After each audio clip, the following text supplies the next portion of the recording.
एक particular coil में current को चेंज करते हो, you can change the current in one particular coil, उसकी वजह से अगर कोई नेबरिंग कॉइल में ईएमएफ इंड्यूस हो रहा है, नेबरिंग कॉइल में हो रहा है, so that phenomena is known as mutual induction. ठीक है, कल मैंने शायद स्टेटमेंट दिया था, अगर नहीं दिया है तो अभी भी लिख सकते हो। It's a phenomena of production of EMF in one coil because of the change of current in the other coil। याद है, म्यूचुअल इंडक्शन कल किया था मैंने, इसमें हमने एक फॉर्मूला डेवलप की लास्ट में, that EMF produced in a secondary coil is given by minus M dIP upon dt। याद है, ऐसा फॉर्मूला बनाया था, देख लो एक बार, ये बनाया कि नहीं? ठीक है, ठीक है, ठीक है, तो ये फॉर्मूला हमने कल बनाया था, EMF induce in secondary is M times dIP by dt। याद है? ठीक है, देखो इस फॉर्मूला को कल हमने जिस मेथड से डिराइव किया था, वो मेथड आपके पास रहेगा अभी, आप खुद देख सकते हो मेथड। ठीक है, इसमें एक और ये है, इस फॉर्मूला से में ध्यान से देखो, इस फॉर्मूला में ये जो M है, M is known as coefficient of mutual induction. M is known as coefficient of mutual induction, कल बताया था। M का यूनिट भी आप लोग ने निकाला था, एक सेकेंड जस्ट,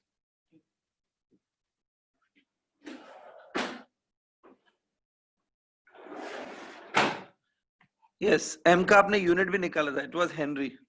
ठीक, आज M के बारे में मैं कुछ और पॉइंट बता देता हूँ। M जो है ना, it's a coefficient of mutual induction, सबसे पहले इसका नेम वही है, coefficient of mutual induction. M किस पे डिपेंड करता है? M is a constant basically, but it depends on geometry of the two coils। M दोनों coils की geometry पे डिपेंड करता है, ठीक है, and it also depends on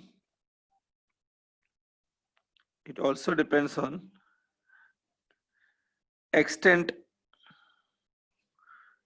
देखो मैं क्या लिख रहा हूँ, ध्यान से एक बार पढ़ लेना उसको। It also depends on extent of coupling between two coils।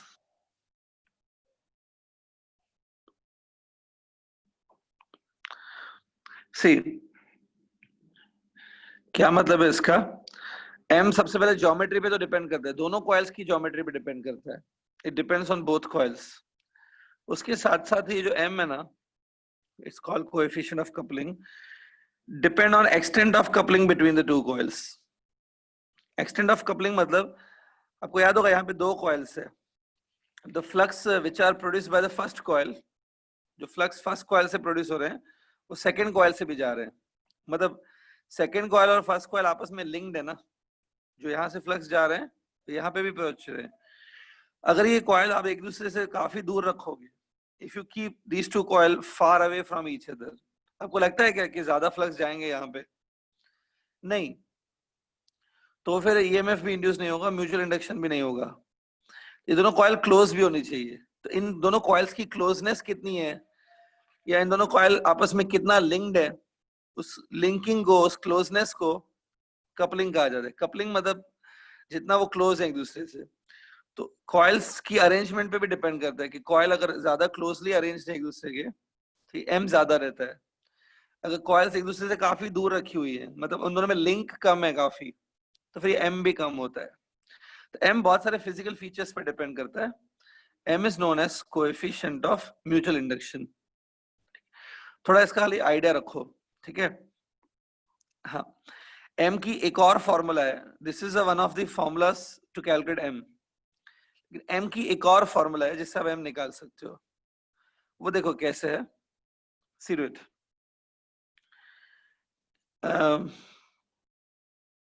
आपको ये याद होगा कि flux which are passing through secondary will be depending on flux passing through primary. ये देखो, ये कल भी लिखवाया था मैंने, आप देख सकते हो जाके। Flux which are passing through secondary ना, they will ultimately proportional to flux passing through primary.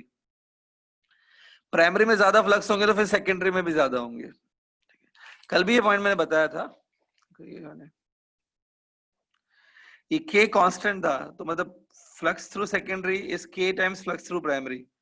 K तो कांस्टेंट है, तो मतलब these two are directly proportional ना। कल कराया था ये भी। ठीक है, मैं क्या कर रहा हूँ स्टूडेंट अभी, we are having one more formula of mutual induction. Mutual induction की एक और फॉर्मूला है। Flux passing through secondary depends on flux passing through primary. Flux passing through primary depends on current through primary. बराबर है, एक ही साथ लिख दिया पूरा मैंने। Flux passing through secondary depends on flux through primary, flux through primary depends on current in the primary.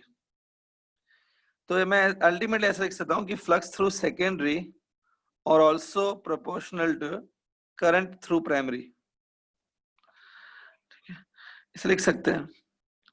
ठीक है, इन द नेक्स्ट स्टेप ये रिमूव करके जो कांस्टेंट डालता है ना, वो कांस्टेंट आप m डाल सकते हो। यस, ये ट्रू है, मैं आपको दिखाऊंगा ये कैसे राइट है। ये m की एक और फॉर्मूला है जिससे आप m निकाल सकते हो। ये है flux through secondary but they depend on current through primary. इस तरफ सेकेंडरी है, इस तरफ प्राइमरी है, बीच में m आता है। ठीक है, अब क्या प्रूफ है कि ये फॉर्मूला करेक्ट है? If you want to just verify that this formula is correct और नो, अब क्या करो, दोनों साइड डेरिवेटिव ले लो, d5s by dt, take a derivative. m constant है, इसका डेरिवेटिव नहीं होगा, derivative of i will be this, है ना। अब दोनों साइड -1 से मल्टीप्लाई कर दो, तो ये देखो ये क्या है, माइनस d5/dt है ना, so it's EMF induced in secondary equals to minus m times dIP/dt। कल भी देखो आपने ये फॉर्मूला डिराइव किया ना, कल यही फॉर्मूला आपने डिराइव किया, तो देखो वापस वो फॉर्मूला आ रही है, बट ये थोड़ा मेथड अलग है, slightly different method. So mutual induction की एक और फॉर्मूला है, flux through secondary is m times current in the primary. ठीक है, ये सभी नोट कर लो जो मैंने बताया। This is a way we can go with a mutual induction. ठीक है, तो ये एक इंपॉर्टेंट फॉर्मूला है जो काम आती है, ये वाली। हाँ, इसको इंपॉर्टेंट टिक कर दो। Clear, note it down.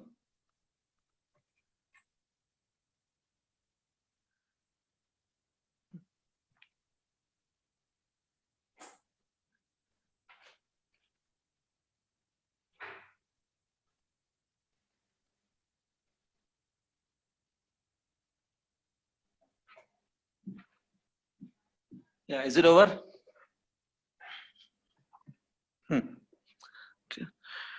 So m mutual induction है, वो दोनों पे डिपेंड करेगा। m is a coefficient of mutual induction. ठीक है, या कंप्लीटेड। ठीक है, आगे बढ़ते हैं। See, before I go to next topic पे जा सकते हैं।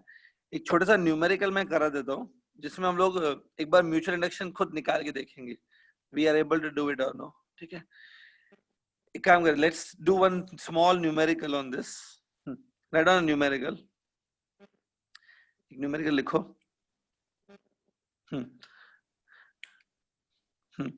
देखो, two concentric circular coils, two concentric circular coils having number of turns, आराम से करो, two concentric circular coils having number of turns n1 and n2,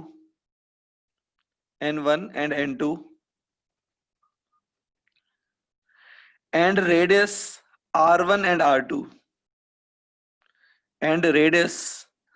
R1 and R2 where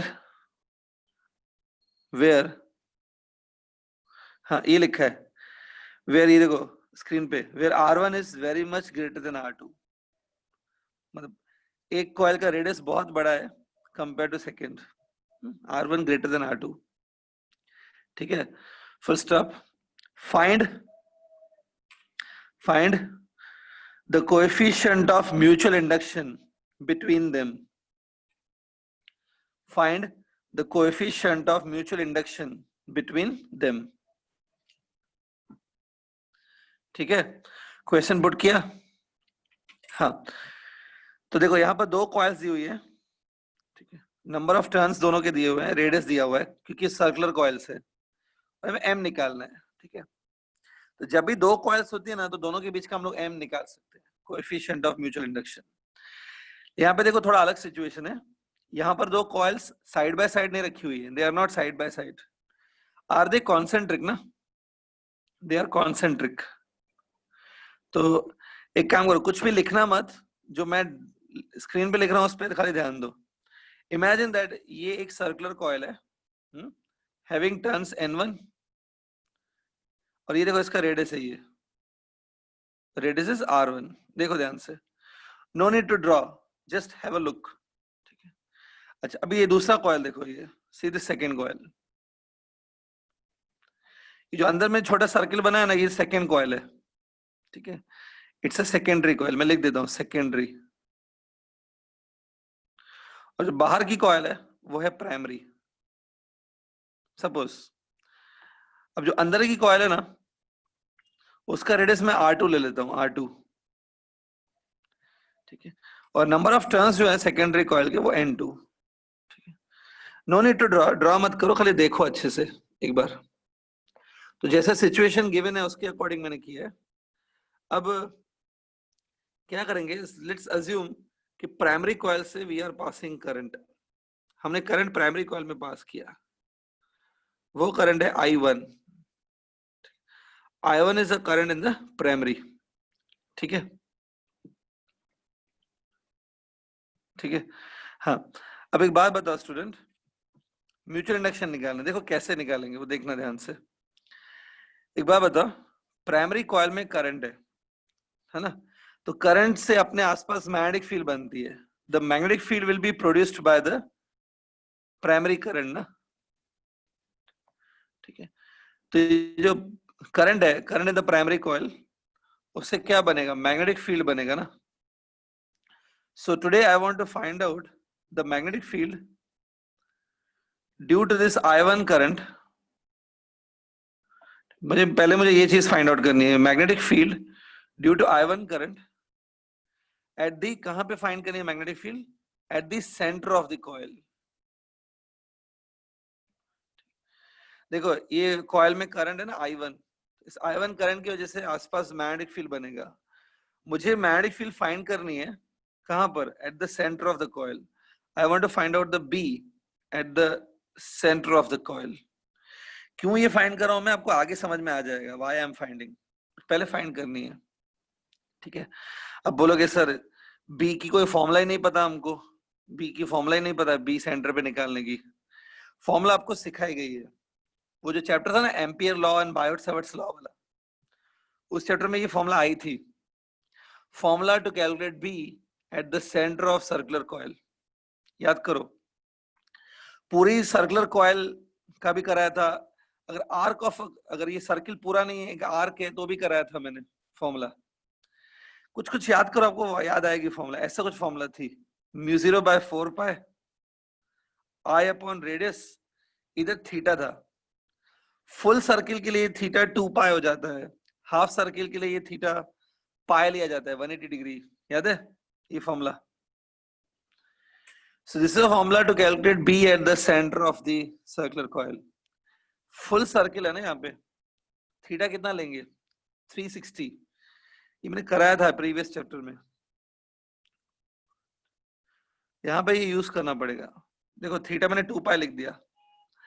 this is a formula for magnetic field at the centre of the coil because of the current in the coil, ठीक है। तो ये अब थोड़ा solve करो, आपकी formula बनेगी म्यू0 I upon 2R, cancellation करो ये आएगी, ठीक है। लेकिन ये फॉर्मूला हम लोग अभी केस के लिए लगा रहे हैं, फर्स्ट कॉइल के लिए लगा रहे हैं, मतलब प्राइमरी कॉइल के लिए ना, तो करंट भी I1 लेंगे,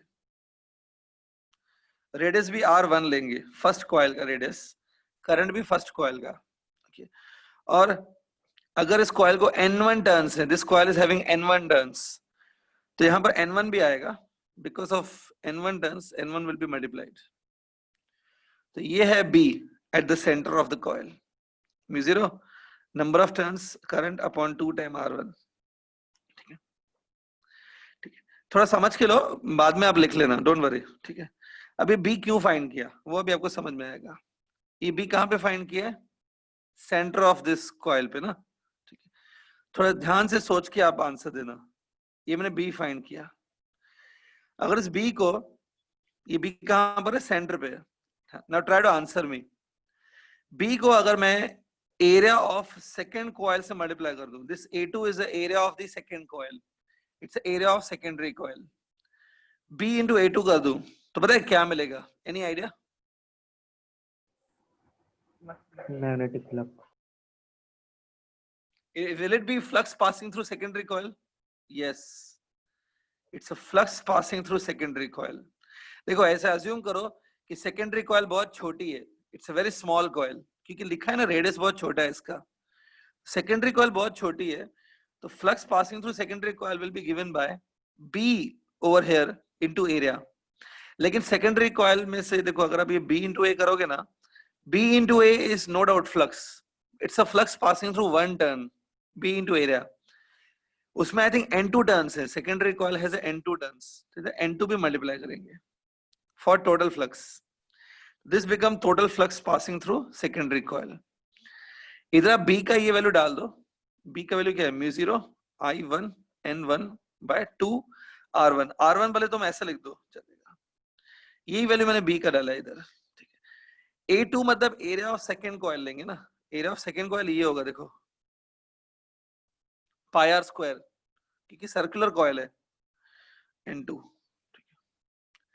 this is flux passing through secondary. Student बस ये ऑलमोस्ट हो गया है, बस एक स्टेप बाकी है, उसके बाद खत्म हो जाएगा ये। फिर भी आप क्या करो, पहले ये लिख लो पूरा, फिर मैं आगे समझाता हूँ।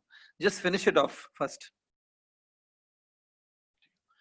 इतना लिख लो, उसके बाद एक स्टेप है वो कर लेते हैं। Finish it.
So I hope it's completed.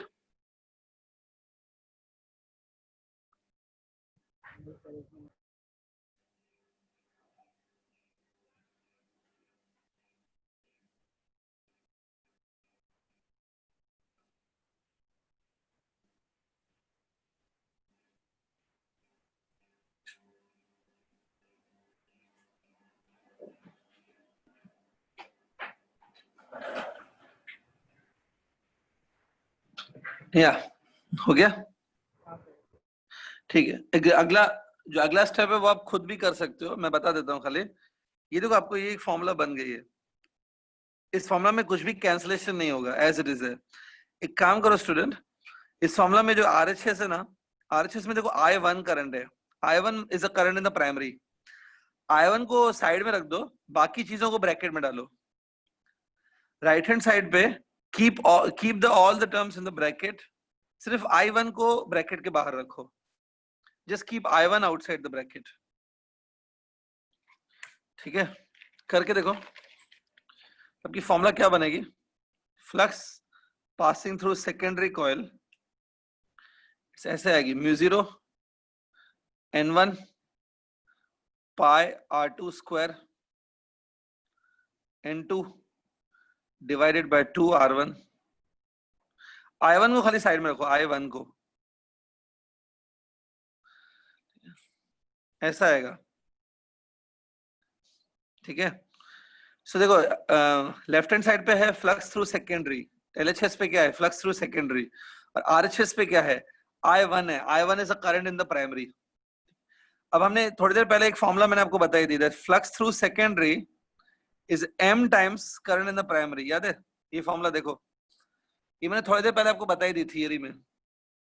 Flux through secondary is given by M times current in the primary.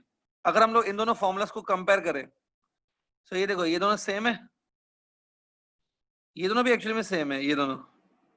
तो M का रोल, ये पूरा ब्रैकेट जो है वो M की जगह पे है ना, मतलब M is equal to this. Comparison से हो जाएगा कि M जो है फॉर आवर न्यूमेरिकल, हमारे प्रॉब्लम में M जो है वो ये है, M इज म्यू0 N1 into N2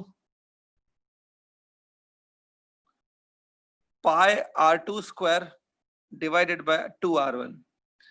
this is a mutual inductance for our numerical, जो हमने किया उसमें ये M का वैल्यू है। ठीक है, सो M देखो यहाँ पे फिजिकल फीचर्स पे डिपेंड कर रहा है। M depends on N1 N2, मतलब दोनों कॉइल्स पे डिपेंड कर रहा है। R1 R2 पे भी डिपेंड कर रहा है, मतलब रेडियस ऑफ बोथ कॉइल्स पे डिपेंड कर रहा है। तो म्यूचुअल इंडक्शन सिर्फ एक कॉइल पे डिपेंड नहीं करता है, it depends on both coils. ठीक है,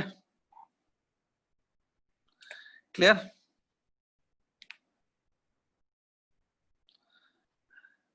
सो आई होप इट्स ओवर। हाँ ठीक है, अब टॉपिक तो खत्म हो गया, mutual induction is over actually. फिर भी अगर आपके माइंड में ऐसा चल रहा है कि सर ये जो टॉपिक हम क्यों कर रहे हैं, मतलब म्यूचुअल इंडक्शन का यूज क्या है? आपने पहले सेल्फ इंडक्शन करवाया, फिर म्यूचुअल, यूज क्या है? यूज तो कुछ है नहीं। नहीं, ऐसी बात नहीं है। म्यूचुअल इंडक्शन के कुछ यूजेस भी होते हैं, कुछ डिसएडवांटेजेस भी होते हैं। मतलब कभी कभी ये म्यूचुअल इंडक्शन अनवांटेड भी होता है, ड्रॉबैक्स भी हैं इसके, यूजेस भी है, दोनों है। वो हमारे ऊपर है, हम लोग इसको कैसे यूज करते हैं। अगर मैं आपको इसके कुछ डेली लाइफ के एग्जाम्पल बता दूं, मतलब अगर कुछ एग्जाम्पल बताऊं इसका म्यूचुअल इंडक्शन का, सो हम लोग जो घरों में अप्लायंसेस यूज करते हैं ना डेली लाइफ में, जो भी इलेक्ट्रिक अप्लायंस यूज करते हो, उनमें भी म्यूचुअल इंडक्शन होने के चांसेस होते हैं। ठीक है, एक एग्जाम्पल दे रहा हूं। एक अप्लायंस हम लोग यूज करते हैं, ड्रायर। बालों को सुखाने के लिए ड्रायर यूज किया जाता है ना। यूजुअली गर्ल्स ज्यादा यूज करती हैं, बट बॉयज भी हो सकता है यूज करते हो। ड्रायर करके एक इंस्ट्रूमेंट होता है ना बाल सुखाने के लिए। ड्रायर अगर आपने देखा है कभी, तो ड्रायर में ऐसे बाहर की तरफ जो ड्रायर की ओपनिंग होती है, वहां पर भी मेटल का ऐसे मेटल का एक केज बना होता है ऐसा, और फिर ऐसा कुछ ड्रायर होता है ना, इस टाइप से कुछ होता है। तो आगे आप देखो ड्रायर के मेटल का एक केज बना होता है, ये मेटल का एक केज है, ऐसे कुछ पिंजरे के जैसा आगे बना होता है, मेटल का केज है। तो जो मेटल का केज है ये एक टाइप से कॉयल ही है, it's kind of a coil. ठीक है, और ड्रायर में आपको पता है गर्म हवा प्रोड्यूस होती है, it produces a hot air. अभी हॉट एयर कैसे देता होगा? अंदर जरूर हीटिंग इफेक्ट बनता है ना। अंदर क्या होता है? अंदर भी इसकी कॉइल्स होती है, there is also coil inside, ये अंदर की कॉइल है। इस कॉइल में से हम लोग करंट पास करते हैं, we pass a current through this coil, और इस कॉइल में से जब करंट जाता है तो ये कॉइल हीट प्रोड्यूस करती है, बहुत ज्यादा हीट बनाती है। इसके हीट से क्या होता है? हवा भी गर्म होने लगती है। तो अंदर एक कॉइल होती है जिसमें हम लोग करंट पास करते हैं टू प्रोड्यूस हीट, और बाहर भी एक मेटल के केज के जैसा कॉइल होता है। ठीक है, अब कभी कभी गलती से क्या हो जाता है, अगर गलती ऐसा मतलब मैन्युफैक्चरिंग डिफेक्ट वगैरह है, तो क्या होता है, कभी पता है, ये जो अंदर की कॉइल है ना, वो प्राइमरी की तरह बिहेव करती है, बिहेव्स लाइक अ प्राइमरी, उसमें करंट पास हो रहा है। तो because of this primary coil the EMF is induce in this cage, cage में ईएमएफ इंड्यूस हो जाता है। ये म्यूचुअल इंडक्शन की वजह से हुआ, because of the current in the primary coil, this coil, EMF is induce in the cage. ये म्यूचुअल इंडक्शन है। लेकिन पता है ये यहाँ पे अनवांटेड है, हम लोग नहीं चाहते ऐसा एक्चुअली, लेकिन कभी कभी हो जाता है। अगर यहाँ पे ईएमएफ इंड्यूस हुआ ना, और ये सपोज क्लोज कॉइल है, मतलब क्लोज सर्किट है ये, तो इसमें करंट भी रन होने लगेगा। बाय चांस आपने इसको टच किया तो आपको शॉक लग सकता है। तो इसको अवॉइड करने की यूजुअली कोशिश की जाती है। अवॉइड करने के लिए जितना हो सके ये दोनों कॉइल्स एक दूसरे से दूर होनी चाहिए, दे शुड बी अवे। लेकिन कभी कभी होता है कि इसकी वजह से यहाँ पर ईएमएफ इंड्यूस हो जाता है और हमें शॉक लगता है फिर। तो this is a unwanted effect of mutual induction, ये अनवांटेड है, ड्रायर में होता है, ठीक है।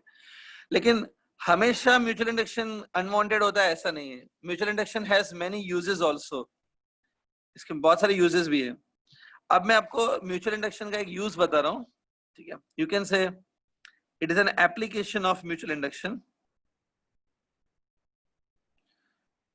ठीक है, एप्लीकेशन ऑफ म्यूचुअल इंडक्शन, इसका एक यूज बता रहा हूँ, बहुत ही इंपॉर्टेंट यूज है आपके सिलेबस का। यूज का नाम है ट्रांसफॉर्मर। ट्रांसफॉर्मर, ट्रांसफॉर्मर सुना है ये चीज, ट्रांसफॉर्मर? ऐसे सुना होगा ना कि भी लाइट चली जाती है, बोलते हैं मोहल्ले का ट्रांसफॉर्मर ही उड़ गया होगा, मतलब ट्रांसफॉर्मर उड़ गया इसलिए लाइट चली गई है, ऐसा कभी सुना है? Yes sir. ऐसे कहा जाता है ट्रांसफॉर्मर में खराबी आ गई, ट्रांसफॉर्मर उड़ गया तो लाइट चली गई है।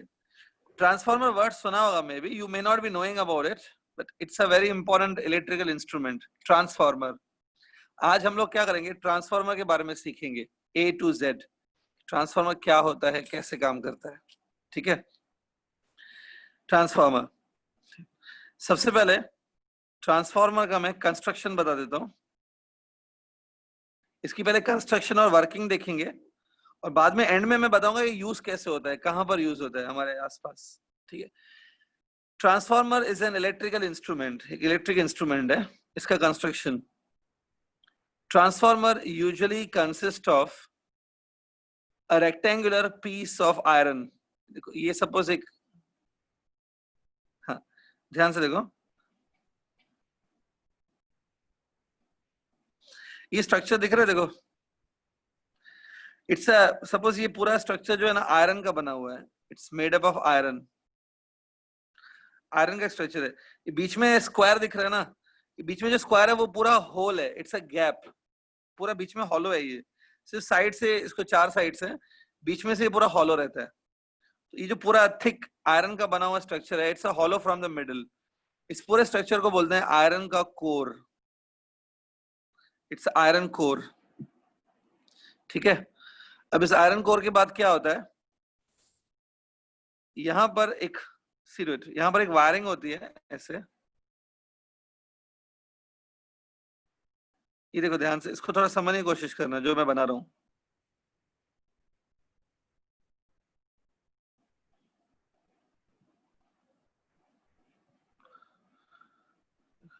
ये देखो, कुछ समझ में आ रहा है क्या हुआ यहाँ पे? ऐसा लग रहा है कि एक वायर को मैंने यहाँ पे लपेट दिया है पूरा। कहाँ पे लपेट दिया है? इस कोर की जो वर्टिकल आर्म्स है, वर्टिकल आर्म पे मैंने इसको लपेट दिया है ना। ये देखो एक सोलोनॉइड की तरह है, but it is wound on the, इसको वाउंड किया है on the one of the arms of this core, से बांध दिया है। ये जो कॉइल है ना, ध्यान से देखो, इट्स अ प्राइमरी कॉइल, ये प्राइमरी कॉइल है। अब ये जो दूसरा साइड है, दूसरे साइड भी हम लोग वायर को बांधेंगे, सी दिस, ये देखो, सी यहाँ पे देखो, यहाँ पर भी मैंने एक वायर को बांध दिया ना इसके ऊपर, कोर के ऊपर, ये है सेकेंडरी कॉइल। स्टूडेंट्स ये जो डायग्राम मैंने बनाया ये 3 डायमेंशनल डायग्राम है, 3D, थोड़ा इसलिए थोड़ा ऐसा अजीब लग रहा है। एग्जाम में आपको इतना टाइम वेस्ट नहीं करना है, you don't have to draw this much also, आपको 2 डायमेंशन में ड्रॉ करना है। 2 डायमेंशन में इसको कैसे बनाएंगे, ठीक है, मैं 2 डायमेंशन में बना के दिखाता हूं। अभी एग्जाम में आप 2 डायमेंशन में ही बनाएंगे, no need to draw in the 3 dimension.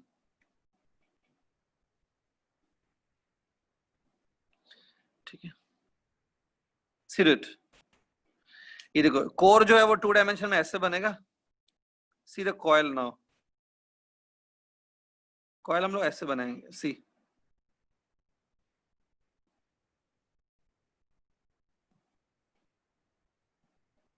ये देखो दिख रहा है, काफी इजी है ये बनाना। सेकेंडरी कॉइल भी ऐसे बनाएंगे।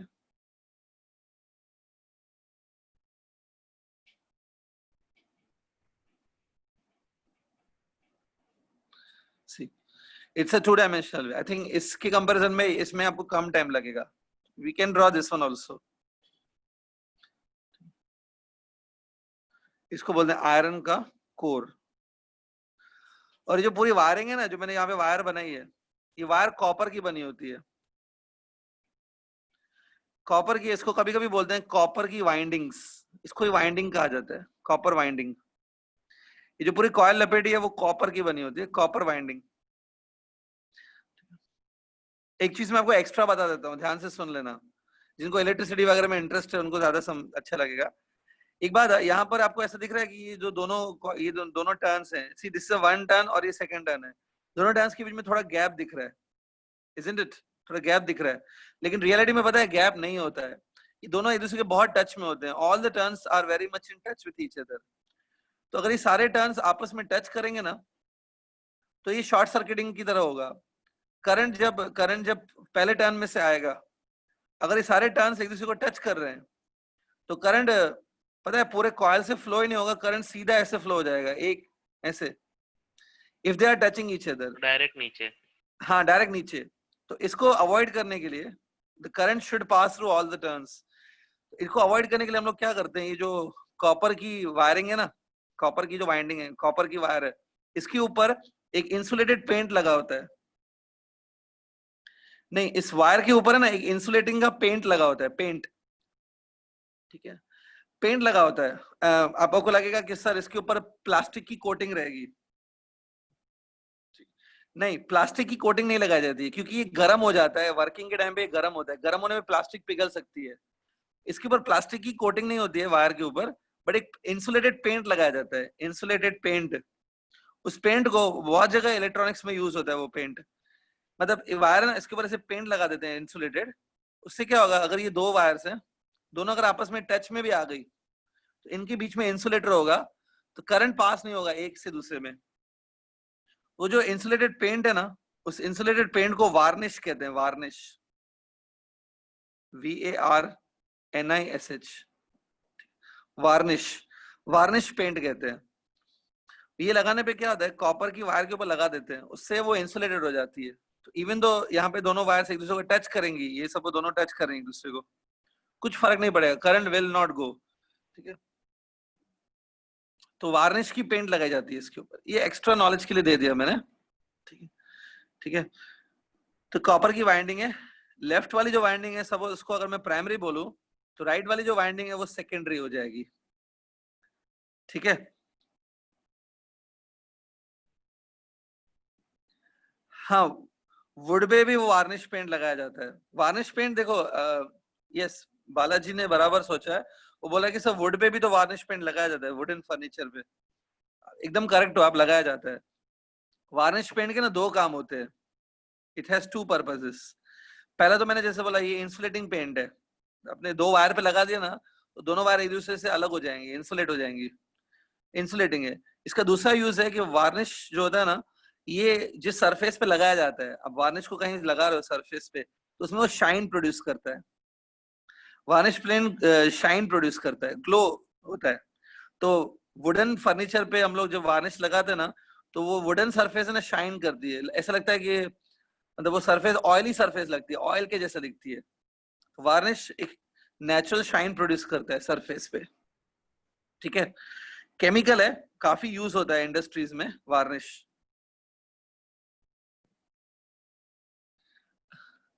अमन कुमार बहुत ज्यादा डिटेल में पूछ रहा है। अमन कुमार पूछ रहा है कि वार्निश का मेल्टिंग पॉइंट क्या होता है। देखो सच बताऊं तो मुझे एग्जैक्टली नहीं पता, मेल्टिंग पॉइंट का एग्जैक्ट नंबर नहीं पता कितने पे मेल्ट होता है ये, लेकिन कंपेयर टू वाटर ये काफी ज्यादा ही होता है। 100 डिग्री पे भी नहीं है, उससे ऊपर ही होता है इसका। एग्जैक्टली वार्निश का मेल्टिंग पॉइंट नहीं पता, आप इंटरनेट पे ढूंढ सकते हो, मिल जाएगा। ठीक है, मुझे इसके काम पता है, यूजेस पता है, मेल्टिंग पॉइंट नहीं पता इतना अभी। ठीक है, चलो, I think this diagram is very clear. हाँ, ठीक है। अब देखो ये म्यूचुअल इंडक्शन मतलब ये काम कैसे करता है, हाउ डज इट वर्क्स। ये डायग्राम आप लोग ने बना लिया, राइट। ठीक है, अब सी इट, ये काम कैसे करता है। यहां पर देखो, ये जो प्राइमरी कॉइल है ना, प्राइमरी कॉइल को हम लोग यहाँ पे ना एसी सोर्स से कनेक्ट करते हैं, एसी मेन से। ये देखो, this is symbol of AC source. ये देखो सिंबल, ठीक है, ये सिंबल है एसी सोर्स का। एसी सोर्स से हम लोग कनेक्ट करते हैं प्राइमरी को।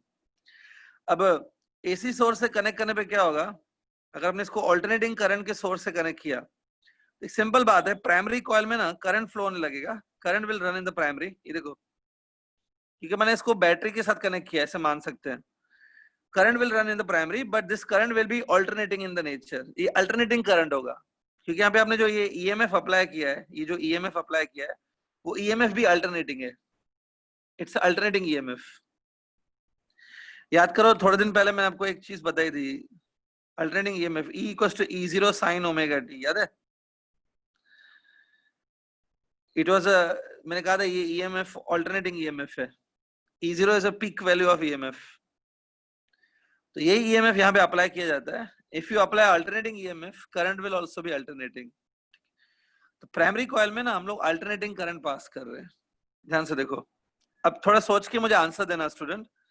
ये प्राइमरी कॉइल है, लेफ्ट वाली प्राइमरी कॉइल है, इसमें आपने करंट पास किया जो अल्टरनेटिंग करंट है।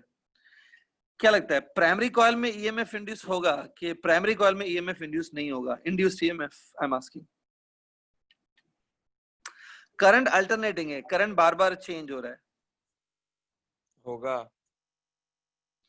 प्राइमरी कॉइल में ईएमएफ इंड्यूस होगा क्या। यस, देखो जिनको नहीं क्लियर हो रहा है तो ऐसे याद रखो, प्राइमरी कॉइल में हमने अल्टरनेटिंग करंट पास किया है। अल्टरनेटिंग करंट मतलब जो कंटिन्यूअसली चेंज होता रहता है। अगर करंट अल्टरनेटिंग है तो flux produce by primary will also be alternating.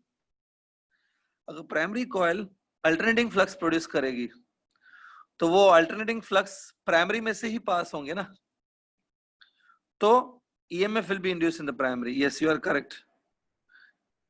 सो देखो आपने ये जो करंट है वो प्राइमरी से पास किया, ईएमएफ भी प्राइमरी में ही इंड्यूस हुआ, this is called self induction. तो ये ईपी जो है ना, it's EMF induced in the primary, it's a self induction. ठीक है, हाँ अब ध्यान से सुनो, प्राइमरी कॉइल में से फ्लक्स भी प्रोड्यूस होंगे, the flux will also B produced by primary coil. जो फ्लक्स प्राइमरी कॉइल से प्रोड्यूस होंगे ना, वो फ्लक्स ये कोर में से भी पास होते हैं, the flux even passes through the core. In fact जो कोर है ना वो आयरन का बना हुआ है। आयरन एक फेरोमैग्नेटिक मटेरियल है, शायद सुना है आपने ferromagnetic material. Yes sir. Iron एक फेरोमैग्नेटिक मटेरियल है। ये जो फ्लक्स आयरन से पास होंगे ना, तो ये आयरन जो है इन फ्लक्स को आराम से पास होने देगा इजीली, ऑपोज नहीं करेगा फ्लक्स को। It's a good conductor of flux. Flux आराम से पास होंगे एंड इनफैक्ट फ्लक्स जो है ना प्राइमरी से प्रोड्यूस हुए हैं, but they will also pass through secondary. Flux will also pass through secondary. ये सेकेंडरी कॉइल है राइट हैंड साइड पे, ठीक है। अब एक बात है, ये जो फ्लक्स है वो चेंजिंग फ्लक्स है। जो flux which are produced by primary वो चेंजिंग है, क्योंकि current in the primary is also changing, flux भी चेंजिंग होंगे। ये चेंजिंग फ्लक्स सेकेंडरी से पास हो रहे हैं, changing flux are passing through secondary. So क्या लगता है, do you feel EMF will also be induced in the secondary? Yes, EMF will also be induced in the secondary. ये म्यूचुअल इंडक्शन है, secondary में भी EMF इंड्यूस होगा। ध्यान से देखो, सेकेंडरी का जो सपोज ये ऊपर का टर्मिनल है ना, सपोज वो पॉजिटिव हो जाएगा, नीचे का जो टर्मिनल है वो नेगेटिव हो जाएगा। मतलब ये जो पूरी सेकेंडरी कॉइल है ना, वो एक बैटरी की तरह काम करेगी, it will work like a battery. जिसका EMF होगा ES, one end of this coil will work like a positive terminal, other end will work like a negative terminal.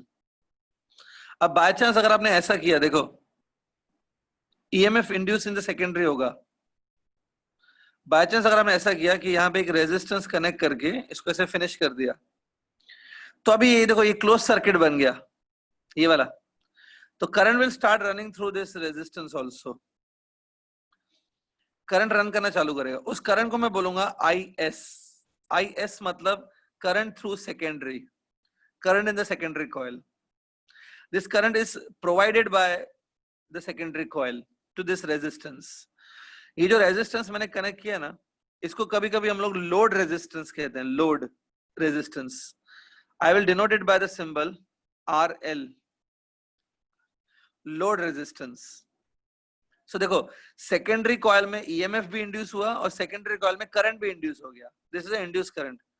लेकिन इंड्यूस करंट तब होगा जब आप इसको क्लोज सर्किट देंगे, otherwise it will not be induced. ठीक है, अब यहां पर मैं एक चीज बता रहा हूं जिसका प्रूफ तो करना मुश्किल है, खाली चीज ध्यान से सुन लेना। एक बात है, ये जो आपने अप्लाई किया यहाँ पे, इससे अप्लाइड EMF, ये अप्लाइड है ना, ये ऑल्टरनेटिंग EMF था। This EMF is not constant, it's alternating. Applied EMF alternating है, और ये जो दोनों इंड्यूस EMF है ना, EP and ES, see this EP and ES, EP and ES are induce EMFs, ये दोनों भी अल्टरनेटिंग होते हैं। All the EMFs which you can see over here, they are alternating in the nature. और अगर EMF alternating होती है ना, तो करंट भी अल्टरनेटिंग ही बनता है उससे। तो ये IP और IS जो करंट है ना, वो भी अल्टरनेटिंग है। यहाँ पर एक चीज याद रखो, कोई भी EMF या करंट कांस्टेंट नहीं है। Nobody is DC, all are AC, सब AC में बैठे हैं, सब AC है, कोई DC नहीं है यहाँ पे। ठीक है, all are air conditioned, all are AC, EMF भी करंट भी, nobody is DC here। ठीक है, यहां तक समझा? ये कंस्ट्रक्शन मैंने समझा दिया, और ये थोड़ा सा कैसे काम करता है वो बता दिया। ये ऑलमोस्ट कंस्ट्रक्शन ही है अभी तक। ठीक है, इज इट वेरी क्लियर? कुछ ड्रॉ करना है रफली तो अपने हिसाब से ड्रॉ कर लो इसमें से। इसमें यार देखो, जो फ्लक्स प्राइमरी से जा रहा है ना, वो फ्लक्स का कुछ पार्ट सेकेंडरी में भी पहुंचेगा। एक चीज वही है, म्यूचुअल इंडक्शन। सर थोड़ा पेज ऊपर लो। हाँ,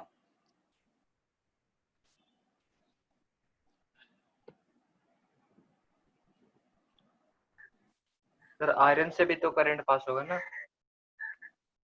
आयरन से फ्लक्स पास होंगे, करंट नहीं। कैसे करंट तो आयरन जो से जाए? कनेक्ट है वो मतलब अच्छा सुनो, प्राइमरी कॉइल में करंट है, पहले वो बता, प्राइमरी कॉइल से करंट पास किया है। हाँ, प्राइमरी कॉइल के ऊपर वार्निश का पेंट लगा हुआ है, there is a varnish paint on the primary coil. तो वार्निश पेंट की वजह से वो प्राइमरी कॉइल जो वो इंसुलेटेड है, वो इवन दो कॉपर के टच में आएगी, primary coil is in the touch with copper, current copper में शिफ्ट नहीं हो, करंट कोर में शिफ्ट नहीं होगा, आयरन में शिफ्ट नहीं होगा, क्योंकि वार्निश पेंट लगा हुआ है ना प्राइमरी कॉइल के ऊपर। हाँ सर समझा। ठीक है, डायग्राम हो गया? सर ये कोर का यूज क्या है लेकिन फिर इधर? कोर जो है ना, फ्लक्स को ट्रांसफर करता है मोर इफेक्टिवली। देखो आयरन एक ऐसा मटेरियल है, आयरन का बना हुआ है ना कोर, आयरन एक ऐसा मटेरियल है जिसको फेरोमैग्नेटिक मटेरियल कहते हैं। अभी आपको शायद उसकी जानकारी नहीं होगी, लेकिन आयरन है ना, फ्लक्स को आराम से पास करने देता है, मतलब it's easy to pass the flux because of the iron. Iron से भी फ्लक्स जा सकते हैं, एयर में से भी जा सकते हैं, लेकिन एयर उतना अच्छा कंडक्टर नहीं है फ्लक्स का जितना आयरन कंडक्टर है। तो iron is easily conveys the flux secondary में इजीली चले जाते हैं आयरन की वजह से। और आयरन यहाँ पे एक ग्रिप भी देता है, it's like a skeleton. Iron नहीं होगा तो ये कॉइल्स हवा में लटकती रहेंगी, हवा में वो ग्रिप नहीं आएगा। आयरन एक उनको फ्रेमवर्क देता है जिसके ऊपर वो हम लोग वायर अटैच करते हैं। ओके सर, ठीक है, हाँ ठीक है। Diagram I think it's over everything. ठीक है, आगे बढ़ते हैं। ये कंस्ट्रक्शन मैंने समझा है स्टूडेंट, अब इसकी वर्किंग पे चलेंगे। ये मतलब काम कैसे करता है, इसका काम क्या है इस ट्रांसफार्मर का। Let's see working of this. Student diagram आपके पास है, अब यहाँ पे स्क्रीन पे डायग्राम नहीं दिखेगा, बट आपके पास डायग्राम है। तो उस डायग्राम के थ्रू ही मैं समझाऊंगा, तो डायग्राम अपने सामने रखो, ठीक है। हाँ, अब देखो, सबसे पहले सपोज अगर मैं ये कैलकुलेट करूं, flux which are passing through primary coil, अगर मुझे कैलकुलेट करना है, ये देखो मैंने 5p लिखा है, मतलब flux passing through primary, flux passing through primary. अब ये चीज ध्यान से देखो, ये दिख रहा है, ये है जो मैंने लिखा है ना phi, it's a flux passing through one turn. Suppose ये देखो, ये जो लिखा है ना सिंबल, ये इट्स मैं यहाँ पे इसका नाम लिख देता हूँ, it's a flux which is passing through one turn off the primary.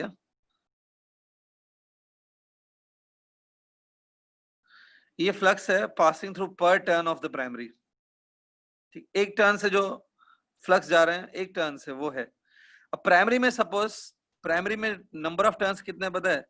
So primary में number of turns are NP. NP is a number of turns. So this NP into phi करो, this become total flux passing through primary. समझ में? ये phi क्या है? It's a flux passing through one turn of the primary. Flux passing per turn लिखा है मैंने। तो एक टर्न से जो फ्लक्स जा रहा है ना, वो ये है। Into NP करेंगे, NP is a number of turns. तो ये हो गया total flux. There is flux through primary 5p। अब एक बात बताओ, आपने खुद बताया था मुझे कि प्राइमरी पे हमने अल्टरनेटिंग ईएमएफ लगाया है, we have applied alternating EMF. तो ये फ्लक्स चेंज होंगे क्या कि कांस्टेंट रहेंगे? चेंज फ्लक्स जो है होंगे। प्राइमरी से जा रहे हैं, चेंज होंगे। तो इसका हम लोग डेरिवेटिव ले सकते हैं student, we can take like this d5p by dt। np का डेरिवेटिव नहीं होगा, np का नहीं होगा, it will be just d5 by dt, ठीक है। अभी देखो LHS पे जो d5p by dt है ना, ये LHS पे जो है, ये है EMF induced in primary, this will be the EMF induced in primary equal to NP d5 by dt। Student ये जो d5 by dt है ना, जो RHS पे है, ये क्या है? It's a rate of change of flux through each turn. ये जो ना d5 by dt, d5 by dt is a rate of change of flux through one turn। मतलब जिनको अभी भी ये RHS पे जो ये d5 by dt क्लियर नहीं हो रहा है, इसको ऐसे रखो, प्राइमरी पे आप खाली एक टर्न को देखो, you just see one turn in the primary, उस वन टर्न से जो फ्लक्स जा रहे हैं वो जिस रेट से चेंज होंगे d5 by dt of that, सिर्फ एक टर्न से रिलेटेड, वो है ये, ठीक है। इट इज दैट वन, ठीक है। तो EP is given by NP d5 by dt। Give it first equation. अब देखो, जैसे मैंने प्राइमरी के लिए किया ना, वैसे ही सेम लॉजिक से मैं सेकेंडरी के लिए भी कर सकता हूं। सेम लॉजिक से EMF induce in secondary similarly लिख सकते हैं, will be number of turns in the secondary into d5 by dt। देखो सोचो, मैंने सिमिलर लॉजिक मैंने सेकेंडरी पे भी लगाया, ठीक है। यहाँ पे सेकेंडरी के लिए ऐसे, flux through secondary will be number of turns in the secondary into d5 by dt for the secondary। Equation number 2 होता है क्या ये सब AC करंट के लिए? वापस बोलो सर, DC करंट के लिए होता है क्या ये सब? डीसी करंट तुम पास करोगे ना, तो खाली एक चीज होगी यहाँ पे, ये जो अपने डेरिवेटिव लिया ना d5 by dt का डेरिवेटिव है ना, ये जीरो हो जाएगा, ठीक है। अगर करंट डीसी होगा ना, अगर डीसी वोल्टेज लगाओगे तो करंट भी डीसी होगा। करंट डीसी मतलब कांस्टेंट करंट पास होगा प्राइमरी से। करंट कांस्टेंट रहेगा तो फ्लक्स भी कांस्टेंट रहेंगे। अगर फ्लक्स कांस्टेंट रहेंगे तो डेरिवेटिव ऑफ कांस्टेंट कितना होता है? जीरो। तो ये जो आपने d5 by dt लिखा है ना, ये खाली जीरो हो जाएगा सर so, मतलब अगर ये d5 by dt जीरो हो गया तो EP ES दोनों जीरो हो जाएंगे। Yes sir. मतलब no scope of producing any EMF anything. Transformer काम ही नहीं करेगा अगर डीसी लगाया तो। ट्रांसफार्मर खाली एसी पे काम करता है, इट्स अ एसी डिवाइस, ठीक है। हाँ, अब ये दोनों फॉर्मूला आपने बना लिया। अब इन दोनों को एक काम करेंगे, let's divide these two, divide करेंगे, dividing equation 1 and 2। So EP divided by ES, यहां पर आप डिवाइड करो तो it will be NP divide by NS। देखो सुनो, नंबर ऑफ टर्न्स दोनों के अलग अलग होंगे, NP अलग होगा, NS अलग होगा। ईएमएफ भी अलग अलग इंड्यूस हो सकती है, लेकिन डिवाइजन पे क्या होता है, ये कैंसिल हो जाता है, ये सेम होता है दोनों में। इसको थोड़ा आपको समझना पड़ेगा कि ये क्यों सेम है। थोड़ा आप लोग याद करके बताओ, what is this d∅/dt? It's a change of flux पर टर्न ना, एक टर्न से रिलेटेड है ना। It's a rate of change of flux through one turn, वो दोनों में सेम होता है। मतलब प्राइमरी कॉइल में जो फ्लक्स चेंज हुए 1 सेकंड के अंदर, सपोज प्राइमरी कॉइल में फ्लक्स चेंज हुए 1 सेकंड के अंदर, उतना ही चेंज सेकेंडरी कॉइल में भी होता है 1 सेकंड में। Change is same in both. इसमें डिटेल में मत जाओ, चलेगा, खाली थोड़ा याद रखो तो बेटर रहेगा। This is rate of change of flux through one turn, ये दोनों सेम होता है। कौन है ये गधा? अच्छा, ये इस गधे का नाम मैं अभी मैं स्क्रीन पे बोल सकता हूँ, ठीक है, लेकिन फिर उस गधे को ही प्रॉब्लम होगा, बुरा लगेगा। मैंने नाम पढ़ लिया जिसने अभी ऐसा किया, ठीक है, यू बर्ब्ड ऑन द स्क्रीन, ठीक है, नाम पढ़ लो उस गधे का। बाकी स्टूडेंट बोलो क्या करूं, एक स्टूडेंट का नाम पढ़ना है मुझे। उस गधे को फिर बहुत बुरा लगेगा, सर मेरे को गधा क्यों बोला सबके सामने। तो एक लास्ट वार्निंग दे देता हूँ उस गधे को, नाम मैंने पढ़ लिया, उसका नाम एस से शुरू होता है, एस से, ठीक है। उसको एक लास्ट वार्निंग दे देता हूँ, वापस आपका ये आया ना, पूरा नाम भी यहाँ पे बोल दूंगा और एमबीसी सर को भी बताऊंगा, आपके पेरेंट्स को कॉल करा दूंगा फिर, ठीक है। ठीक है, अभी यहाँ पे किसी गधे ने डकार लिया, ठीक है, नेक्स्ट टाइम नहीं होना चाहिए, उस गधे को समझा देता हूँ मैं, ठीक है। उस गधे का नाम यहाँ पे एस से शुरू होता है, ठीक है, ठीक है। चलो आगे बढ़ते हैं। EP upon ES is NP upon NS, d∅/dt cancel होता है, it's a flux related to one turn, वो दोनों में सेम होता है, कैंसिलेशन करना है। EP upon ES is NP upon NS, it's a formula that we made. First यहां तक पहले बना लो, ठीक है। हाँ, अब ध्यान से देखो, एक बात है, NP और NS ये क्या है, number of turns in the primary and number of turns in the secondary है, बराबर। नंबर ऑफ टर्न्स हम लोग डिसाइड कर सकते हैं, ट्रांसफार्मर जब हम लोग बनाते हैं, we can decide that how many turns I will keep in the primary and how many turns I will keep in the secondary. Suppose हमने ऐसा किया, let's suppose ऐसा है, yeah, anybody, किसमें टर्न ज्यादा है, सेकेंडरी में? सेकेंडरी में। सेकेंडरी में टर्न ज्यादा है, दिख रहा है, सेकेंडरी में टर्न ज्यादा है, याद रखो इस चीज को। तो इसको मैं ऐसे लिख सकता हूँ, NP upon NS will be very much less than 1, इसी चीज को ऐसे लिखो। अब NP upon NS किसकी इक्वल है, देखो NP upon NS is equal to EP upon ES, इसको मैं EP upon ES लिख देता हूं। In place of this I written this, ठीक है। अभी ES को इधर शिफ्ट करो, EP will be very much less than ES। देखो आपके सामने है ये पूरा मैथमेटिकल स्टेप्स। सो देखो हमने क्या अज्यूम किया कि number of turns in secondary are more, so EMF in secondary is also coming more than primary, दिख रहा है। मतलब जिसमें टर्न्स आप ज्यादा रखोगे ना, उसी कॉइल में EMF भी ज्यादा इंड्यूस होगा। If you keep number of turns in secondary more, EMF induce in secondary will also be what, more, दिख रहा है। तो किसमें ज्यादा EMF इंड्यूस होगा, किसमें कम इंड्यूस होगा, वो नंबर ऑफ टर्न्स पे डिपेंड करेगा।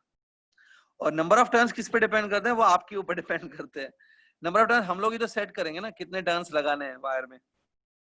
So we can decide that किसमें ज्यादा EMF इंड्यूस होगा, सेकेंडरी में कि प्राइमरी में, that we can decide। समझ में आ रही है? अमन कुमार बोल रहा है एनर्जी कंजर्वेशन होगा क्या? हाँ बिल्कुल एनर्जी कंजर्वेशन होगा अमन कुमार। अमन कुमार कोई डाउट है? सर EMF सेकेंडरी में ज्यादा है, प्राइमरी में कम है। मतलब प्राइमरी वो ऐसा अज्यूम करा है कि प्राइमरी तो इनपुट होता है और सेकेंडरी जो है वो आउटपुट है, तो आउटपुट पे ज्यादा कैसे आ गया बिना इनपुट पे ज्यादा दिए? मैं आपका क्लियर करूंगा डाउट। एनर्जी कंजर्वेशन बिल्कुल है, डोंट वरी। ये ई जो लिखा है ना मैंने, ये ई एनर्जी नहीं है, इट्स EMF। थोड़ा फर्क होता है दोनों में। हम लोग एनर्जी कंजर्वेशन पे आएंगे, don't worry, will come afterwards, ठीक है। ES ग्रेटर देन EP है, पहले तो ये चीज थोड़ा समझ के लो।